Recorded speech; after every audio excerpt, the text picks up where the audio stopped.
My name is Michael Gordon, otherwise known as Michael Air Gordon, otherwise known as Michael Air Guitar Gordon.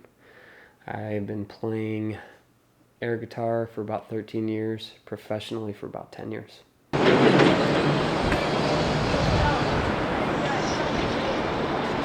or something, spare change, help out, man. I know how it is, man. I'm working for mine too.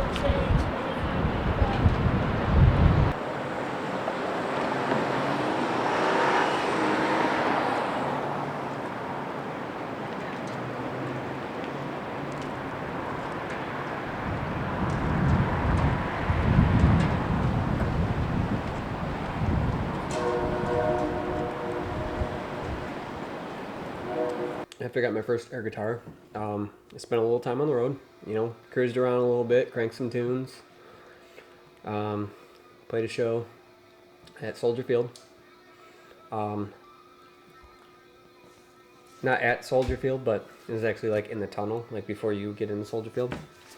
And I was halfway, ooh, I love this solo. I was halfway into, well, maybe not halfway, maybe almost done with an Yngwie Malmsteen solo.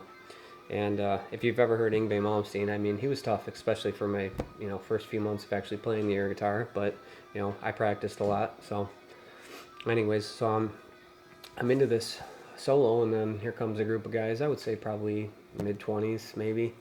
Kind of look like college kids. And, I was just trying to do my thing, collect a little money. And one of the guys walks up to me and he drop kicks me right here in the guitar. I mean, he knocked me up against the wall. I literally almost got knocked out. But, I mean, it hurt. I'm not going to lie. But, I figured I'd stand up for myself, and I turned around and I yelled at the guy and I said, "Hey." And he turns around with his buddies and he says, "Do you want more?" So I grabbed my guitar by the neck like this. I ran at him as hard as I could, and I went to swing that thing, and as I got about right here, guess what happens?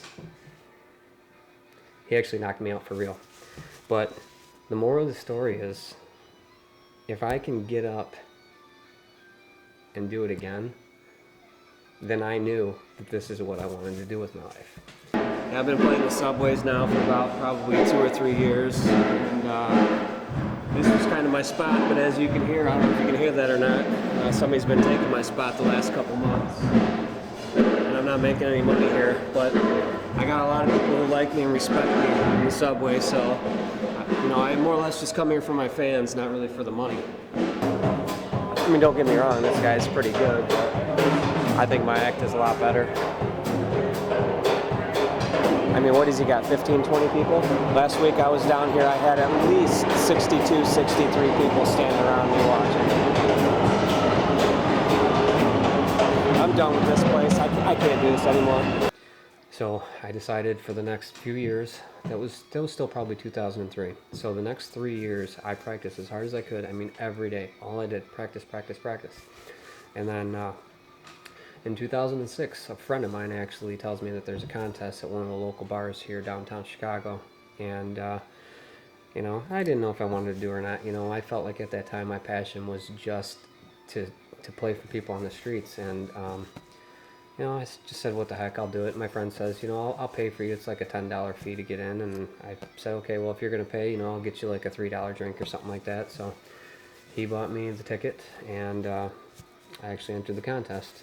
And, he had me convinced I was going to win. So I decided I'd get up there and do it. And, man, I got the crowd going. But to make a long story short, I didn't get first place. It came down to me and one other guy. His name was Justin Nordic Thunder. If you get a chance, look this guy up.